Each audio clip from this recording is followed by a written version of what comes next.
Okay, ZZP fuel logs. I added a 2 1/4 inch intercooler to this engine, so you'll notice the bolts are sticking out. I had to basically order my own bolts because the bolts I got from ZZP would not work. They were too short.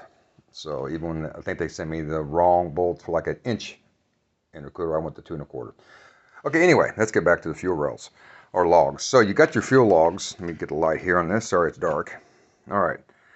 So from the front of the engine, we'll go there. It goes, there's a 90, and it goes back to the T. And this is your fuel back to the gas tank. So I've got a T right here coming forward to a 90. The big fuel line runs, okay, we'll go to the other fuel log. It has a plug in the end. So from the 90, it runs up over, and it runs into the top of the pressure regulator. So there's a fuel pressure regulator, and it feeds in there, and here is your fuel into this, because the fuel will come in, pressure regulator kicks in, and allows it to feed back into the system. So from this side here, it is just, on the other side here, we got the plug on that side.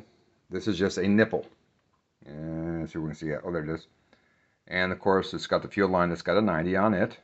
And it runs, I have it running over top the back of the engine. And it runs into the T, back into where the fuel runs back to the fuel tank. So I hope that helps. I think that's all. So this you can see how I've got it set up. And if I'm wrong, please tell me. But this is from what I went online, looked at all the pictures, watched videos, and that worked. It set up everything. Okay, I hope that helps somebody with this. I don't know why I couldn't find a video that just showed that. I just want to know how everything went in. I will point out that on the back side, you can see that stainless steel bracket. It's pretty long. You can see that it's about 3 inches long. And then there's one in the front is very short. Well, those are fine on these logs, but you may have to take and swap the left and right one, switch sides, because one side is a little bit longer than the other, like where these two bolts are, there and there. On this side, they're farther apart than on this side. So you can see the screw right there. You can see the bracket. Let me see if I can get some light on that. There you go. So you get a short bracket there, but the back has a longer bracket.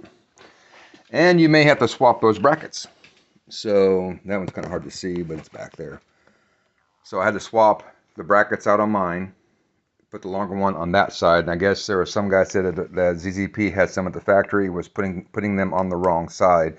So you may end up swapping. And also, it's kind of nice is you can swap all this around. You can take this, put it on that side. So if you do get them backwards, you can just unscrew these things and you're fine. Just make sure when you pressurize the system before you start the car, just turn the key on, pressurize the system.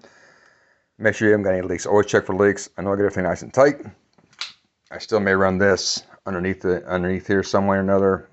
I'd rather have a straight line across it here so it wouldn't go over the top of this, because I don't like things that could rub eventually. Okay, so I hope that helps. Keep in mind that the stainless steel brackets on the long ones, you may have to move them from one log to the other log, because there is a difference in diameter or length measurement between the each side of the engine. Okay, I hope that helps. Good luck with your ZZP fuel logs. Yeah, I wish I could have found a video just like this when I was going to pull my hair out trying to find a video, any information on how to set this up. I hope that helps somebody. Okay, peace.